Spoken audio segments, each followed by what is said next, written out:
Mesdames, Messieurs, c'est un plaisir de vous savoir nombreux et présents à regarder cette édition d'information en langue française sur Afrique Média. Merci également de nous recevoir chez vous. Nous commençons donc ce bulletin d'information par le Togo où l'opposition boycotte justement le recensement électoral dans le pays. L'opposition demande à ses électeurs de boycotter l'opération alors qu'elle vient de décider d'envoyer ses représentants siéger à la CENI. La coalition de l'opposition togolaise considère que le fait d'accepter et d'envoyer ses représentants siéger au sein de la CENI n'est pas un gage pour renoncer au reste de ses revendications visant à garantir la transparence des prochaines élections législatives.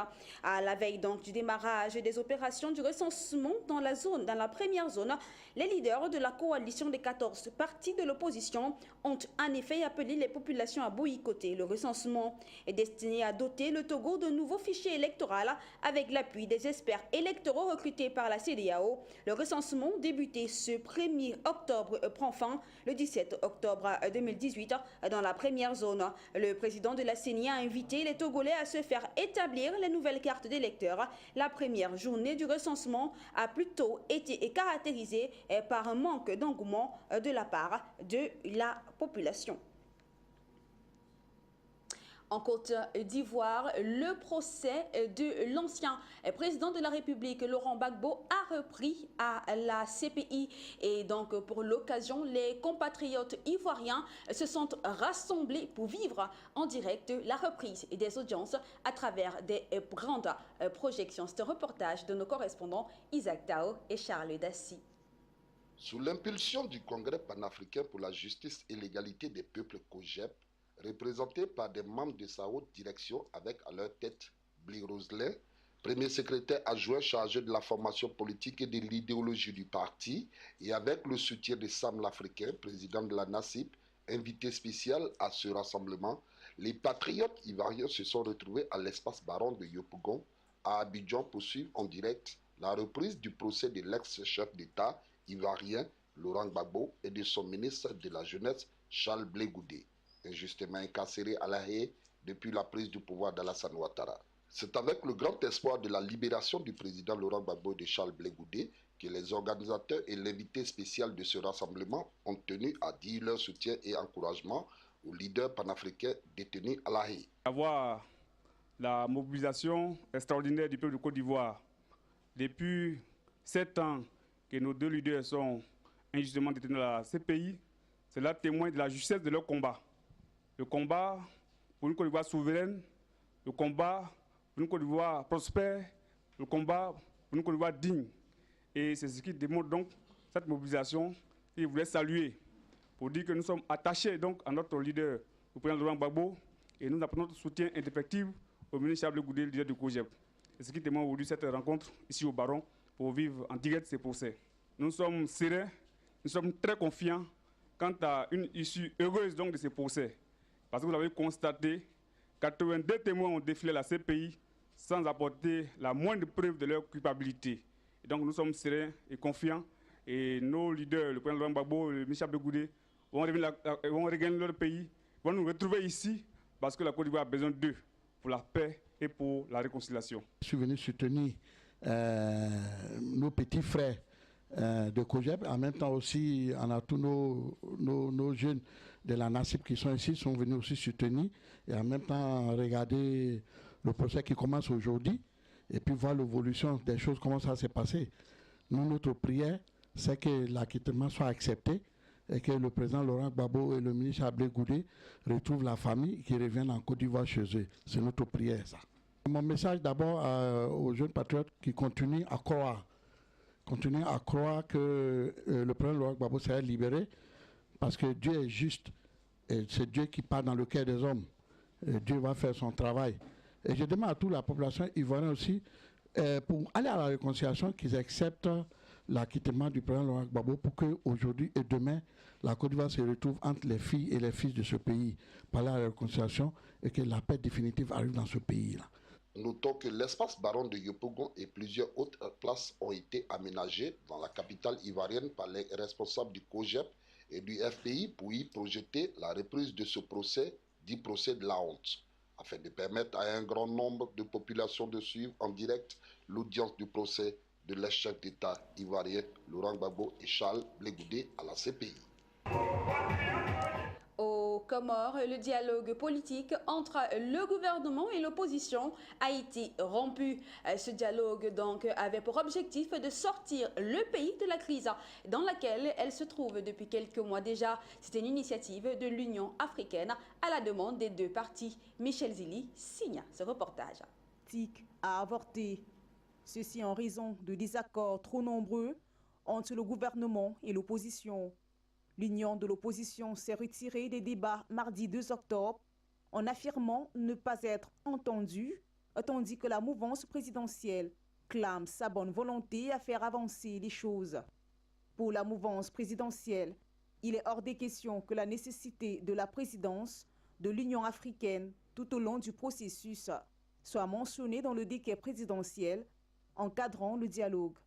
Car selon le porte-parole de la présidence comorienne, un décret du président qui institue une commission dans laquelle on met l'Union africaine, c'est renoncer à la souveraineté du pays. Pour le porte-parole du chef de l'État, Assali Assoumani, il était question à la base pour ce dialogue de discuter de points précis. Mais chaque jour naissant, les membres de l'opposition arrivent avec des revendications qui n'ont rien à voir avec ce qui a été décidé, alors que les mesures d'apaisement connaissent un début d'exécution. Des mesures considérées par l'opposition de posture pour habiller la mascarade du président Azali Assoumani, pour qui il n'y avait d'autre possibilité que de quitter la table des discussions. Ils pensent que le président n'a qu'un seul objectif en tête, celui d'écarter la société civile du dialogue. Pour eux, ces mesures prises sont de bas étage et n'ont rien à voir avec la gravité de la situation. En Mauritanie, l'opposition dénonce la non-tenue de l'Assemblée nationale prévue donc le 1er octobre 2018. Elle dénonce également le maintien en détention préventive de l'un de ses membres élus aux législatives de septembre dernier. Le pouvoir du président Mohamed Ould Abdel Aziz n'a donné aucune explication à la non-convention de l'Assemblée dominée par son parti l'Union pour la République. Des dizaines de partisans de Biram Ouldad Abdi, président de l'association anti-esclavagiste, ont manifesté lundi dernier devant le siège de l'Assemblée nationale pour réclamer sa libération. Le parti au pouvoir dispose d'une majorité confortable de 89 sièges sur 153 élus au suffrage universel les 1er et 15 septembre 2018. Et 4 sièges représentant les Mauritaniens de l'extérieur devraient également être attribués à la majorité présidentielle. L'opposition dite radicale compte une trentaine de députés, dont 14 issus du parti islamite Tewassoul, soumis depuis plusieurs semaines déjà à une forte pression du pouvoir qui a fait fermer une université, un centre d'études théologiques et le week-end dernier un centre commercial appartenant à des hommes considérés comme des proches de ce parti. Le président Aziz avait menacé en septembre de prendre des mesures contre cette formation, estimant que l'islam politique est dangereux. En Namibie, le président de la République, il a promis justement de réformer les législations foncières, et ceci justement pour que chaque personne ait droit à une partie de terre et que les terres justement de son pays soient mieux gérées. Ce reportage est signé par Fallon Junior. Le président namibien Hage Geingob a déclaré lors de la conférence nationale sur la terre tenue mardi à Windhoek, la capitale, qu'ils peuvent poursuivre les mécanismes constitutionnels pour réaliser l'équité foncière. En effet, si la Namibie fait partie des Eldorado africains, seuls 6% des Blancs parmi quelques 2 millions de Namibiens possèdent la majeure partie des terres du pays, une réalité née de l'époque coloniale que le président essaie aujourd'hui d'équilibrer. À en croire le chef de l'État, il n'y aura plus de déguerpissement, mais plutôt des expropriations pour des besoins d'utilité publique. Cette position est maintenue à condition que l'expropriation soit réalisée dans l'intérêt public, a poursuivi le président Hage Geingob. La Namibie compte d'énormes richesses dont le cuivre, le diamant, l'uranium et bien d'autres encore, mais à l'arrivée des Allemands, les peuples autochtones ont été chassés de leurs terres sans aucune indemnisation au bénéfice des peuples blancs. Une inégalité qui persiste jusqu'au jour d'aujourd'hui. En Guinée-Conakry, nous nous rappelons de l'histoire. Lofo Camara est un nom qui ne dit certainement rien à la jeune génération d'aujourd'hui. Eh bien, c'est la première dame, c'est la première femme ministre après l'indépendance de la Guinée-Conakry. Retour donc succès sur l'histoire de cette dame Lofo Camara avec Serge Taboué. Première femme ministre au sein du gouvernement de la Première République de Guinée, Lofo Camara a été l'une des fiertés de la gente féminine en Afrique. Ainsi, membre pionnière du Parti démocratique de Guinée, elle a occupé le poste de ministre des Affaires sociales durant de nombreuses années. Fer de lance de l'émancipation de la femme en Guinée, l'originaire de Macenta dans le sud-ouest du pays, férue de la couture, partage sa passion avec les autres femmes. Sur un autre point, Lofo Camara et certains de ses compagnons ont proposé une restructuration au sein du PDG. Cette restructuration suggérait de mettre fin au cumul des postes ou encore l'élection des membres du gouvernement par les membres du parti. En 1967, lors d'un remaniement ministériel, Lofo Camara n'est pas reconduite à son poste, l'équipe ayant été réduite à 7 ministres. Comme si elle n'était pas à bout de ses peines, en décembre 1970, elle est accusée de complot, arrêtée, puis transférée dans un camp. Sur ce lieu, le 25 janvier 1971, elle va quitter cette vallée de larmes. En Guinée-Bissau, l'éducation va mal. Les enseignants ont donc décidé d'entamer de nouveau une grève de 30 jours sur tout l'ensemble du territoire. Ceci à cause du silence qu'a gardé le gouvernement sur les multiples requêtes de ces derniers. C'est un reportage de Serge Taboué. Paiement d'arriérés de salaire et meilleures conditions de travail sont les revendications des enseignants de la Guinée-Bissau. La grève de 30 jours, lancée le 1er octobre par 3 syndicats enseignants de Guinée-Bissau, durera 30 jours. Le syndicat national des professeurs, le syndicat démocratique des enseignants et celui de l'enseignement supérieur dénoncent entre autres des engagements non tenus par le gouvernement datant de novembre 2017. Fin août, les fonctionnaires du pays ont mis fin à une série de grèves intermittentes lancées en juin après un accord avec le gouvernement sur une revalorisation du salaire minimum qui doit passer de près de 20 000 francs CFA, environ 30 euros, à 50 000 francs CFA, soit 75 euros. Après une grève de 2 semaines, ils avaient obtenu gain de cause et signé un accord avec le gouvernement le 27 novembre dernier, qui prévoyait également d'aligner la grille des salaires des enseignants sur celle de l'Union économique et monétaire ouest-africaine. Cependant, le gouvernement n'a pas honoré ses engagements, notamment le paiement de salaire des professeurs vacataires et la mise en pratique du plan de carrière. Dans une telle situation, nous n'avons pas d'autre choix que de faire grève, a déclaré lundi le président par intérim du SINAPROF, Malam Kassama. Depuis plusieurs années, les enseignants de ce pays d'Afrique de l'Ouest revendiquent le paiement d'arriérés de salaire des enseignants contractuels, l'adoption d'un plan de carrière pour tous les professeurs, ainsi que de meilleures conditions de travail. L'élément sur la Guinée-Bissau était plutôt un reportage de Michel Zili et non de Serge Taboué. Après cela, nous mettons le cap au Libéria pour parler de l'affaire des 100 millions de dollars volatilisés il y a quelques jours. Un nouveau revirement dans cette affaire des billets de conteneurs de banque disparus qui a agité le Libéria depuis quelques semaines. Alors que plusieurs versions s'entrechoquent, l'actuel gouverneur de la Banque centrale du pays donne à son tour sa version des faits. Le mardi 2 octobre 2018, face à la presse, Nathaniel Pratré a nié toute disparition des billets de banque d'une valeur estimée à 100 millions de dollars. Selon lui, les billets imprimés en Suède ont effectivement été livrés dans le coffre de la Banque centrale et enregistrés sur la période 2016 à 2018. Ces propos viennent corroborer ceux de son prédécesseur et de certains membres de l'administration du président Georges Weah. Toutefois, la question de savoir pourquoi il ne réagissait que maintenant, le gouverneur de l'institution monétaire a préféré garder le silence. Il a néanmoins appelé à la levée des restrictions de voyage imposées à plusieurs personnalités, dont Charles Sirleaf, gouverneur adjoint de la Banque centrale, et le fils de l'ancienne présidente Ellen Johnson Sirleaf, et Milton Wick, son prédécesseur. Ces deux responsables ainsi que dizaines de personnalités ont en effet été interdits de quitter le territoire libérien dans le cadre de l'enquête ouverte à propos de cette affaire. Des investigations pour lesquelles le gouvernement avait par par ailleurs demandé l'assistance des États-Unis et du Fonds monétaire international. Au Gabon, une mission de la Banque africaine de développement a été accueillie par justement le président de la République, Ali Bongo Ondimba. Les questions liées aux défis économiques du président étaient donc au cœur de discussion. La rencontre s'est tenue en marge de l'atelier régional de consultation sur le document de stratégie d'intégration régionale pour l'Afrique centrale 2018-2025 et combiné à la restitution de l'étude sur l'industrialisation durable de la filière bois dans les pays du bassin du Congo, organisée par la Banque du 10 au 13 septembre 2018 dans la capitale gabonaise. Les discussions avec le président gabonais se sont focalisées sur la situation économique du pays et sur la meilleure approche à adopter pour relever les défis de sa transformation structurelle ainsi que le développement du capital humain nécessaire à l'accélération de l'industrialisation.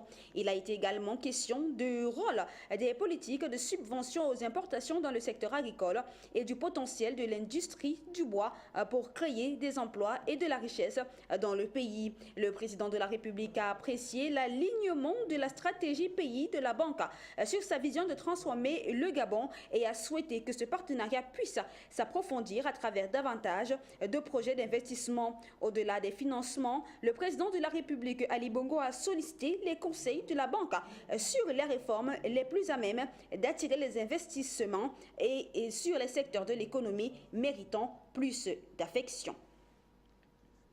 Au Mozambique, il y a une nouvelle route qui a été créée justement pour relier le pays à la Tanzanie et la nouvelle pierre d'inauguration donc a été posée par le président Filipe Nyusi il y a seulement quelques jours. Et dans son discours dans le public, le président a déclaré qu'il s'agissait de la concrétisation d'un rêve partagé par les anciens dirigeants et les peuples des deux pays. Le projet est financé par la Banque africaine de développement et comprend la structuration de 3 ponts qui faciliteront la circulation des personnes et des biens et contribueront également à l'écotourisme dans la région, ce qui devrait stimuler l'économie régionale. Et cette route permettra de promouvoir le commerce national et transfrontalier formel avec la Tanzanie voisine et contribuera par conséquent à l'éradication de la pauvreté, a ajouté ici le président Filipe Nyusi. Le projet sera construit par l'entrepreneur chinois et Foreign Economic Construction Group et emploie la majeure partie de sa main-d'œuvre localement. Le président a lancé donc un appel à ceux qui seront embauchés pour qu'ils travaillent dur pour la réalisation de ce projet. Au Cameroun, une mission de la CAF a été reçue par le président de la République, Paul Biya, ce 2 octobre 2018 au palais présidentiel d'Etoudi dans la ville de Yaoundé. Il était donc question de parler de l'organisation de la Coupe d'Afrique des Nations prévue en 2019 au Cameroun. Les détails avec Serge Taboué. La Confédération africaine de football n'a pas de plan B. La CAF n'a jamais réfléchi à un retrait de la Coupe d'Afrique des Nations au Cameroun. Tels sont les propos du président de l'instance fêtière du football africain, Ahmad Ahmad, en visite au Cameroun. Sur cette même voie, selon lui, ce n'est pas la Confédération africaine de football qui organise, c'est le Cameroun qui accueille cette compétition. Ces paroles viennent réduire les doutes qui planent sur les capacités de l'Afrique en miniature à accueillir la CAN 2019, surtout que le 29 septembre, lors d'un comité exécutif organisé à Sharm el-Sheikh en Égypte, la Confédération africaine de football avait pointé un retard important dans la réalisation des infrastructures nécessaires à la tenue de la CAN 2019. Sur le terrain, les infrastructures se peaufinent efficacement et dans la sérénité, comme en témoignent les descentes inopinées sur les sites des différents chantiers par les autorités. La Coupe d'Afrique des Nations 2019 regroupera pour la première fois de l'histoire 24 pays répartis en 6 groupes de 4 et se déroulera du 15 juin au 13 juillet 2019. Les Lions indomptables du Cameroun, détenteurs du trophée, se battront pour la conservation du titre. La Confédération africaine de football n'a pas de... En Afrique, nous parlons de commerce illégal de l'ivoire qui est propagé en Chine. En effet, de plus en plus d'ivoires africains sont introduits en contrebande en Chine et ce malgré l'interdiction de leur commerce. Et cette interdiction du commerce de l'ivoire imposée donc par Pékin n'a pas réussi à freiner les importations. C'est une information rendue publique ce 2 octobre 2018 dans un rapport du groupe de défense de la nature Save the Elephant. Les activistes de la faune ont déclaré qu'ils se félicitaient de l'interdiction du commerce de l'ivoire par la Chine cette année, soulignant que le pas en avant d'un pays qui est le plus grand importateur et utilisateur final des défenses au monde était essentiel pour réduire le massacre des espèces menacées. Mais cela n'a pas arrêté ce que Save the Elephant appelle la croissance prolifique du commerce dans une ville du Triangle d'Or où la Thaïlande, le Laos et le Myanmar se rencontrent au confluent des fleuves Ruak et Mekong au sud de la Chine. Le nombre d'articles en ivoire nouveaux vendus pour justement la vente dans la ville frontalière entre Myanmar et la Chine, Mongla a augmenté ces 3 dernières années et 90% des acheteurs sont des Chinois souhaitant faire passer en contrebande le domicile de l'ivoire, selon le dit rapport. Il n'a pas donné le chiffre distinct pour la période écoulée depuis l'interdiction. Le Myanmar compte la plus grande population d'éléphants en captivité au monde, soit 5000 personnes, mais le commerce des défenses de Mongol et ailleurs provient de plus en plus d'éléphants d'origine africaine, a indiqué ici le rapport. Et nous terminons par la page étrangère et nous mettons le cap au Mexique où la population commémore depuis le 2 octobre 2018, il commémore justement le massacre de Tlatelolco. C'était le 2 octobre 1968. Des centaines d'étudiants étaient tués par l'armée et 50 ans après le massacre de Tlatelolco, des dizaines de milliers de personnes ont commémoré ce triste anniversaire. Le 2 octobre ne s'oublie pas. Non, les Mexicains n'oublient pas ce qui a été le 2 octobre et le massacre de Tlatelolco, l'un des quartiers dans la capitale de Mexico. Sur la place des 3 cultures, ils ont commémoré cette date qui est tout un symbole pour Mario Ayala, un étudiant de l'Université nationale autonome du Mexique. Ça ne continue à être un symbole pour lutter pour le présent, mais surtout pour l'avenir, parce que l'idée, c'est que ça ne se reproduise plus. Les survivants du massacre étaient également présents à Tlatelolco en ce 2 octobre 2018. C'était le cas de Gilberto Lopez, pour qui le pays n'a pas vraiment changé durant les 50 dernières années, même s'il est plus démocratique. Et quant aux étudiants, ils sont nombreux à estimer qu'ils continuent à être victimes de répression et ils en veulent pour preuve la disparition de 43 étudiants de Yotin-Zimpana, dont l'ombre a plané sur cette journée commémorative du massacre de Tlatelolco. Et voilà qui m'entame à cette autre édition des formations langue française sur Afrique Média. De votre fidélité, nous vous remercions. N'oubliez pas que nos programmes se poursuivent sur notre chaîne panafricaine. Retrouvons-nous demain à la même heure pour une nouvelle édition. Sur ce, portez-vous bien.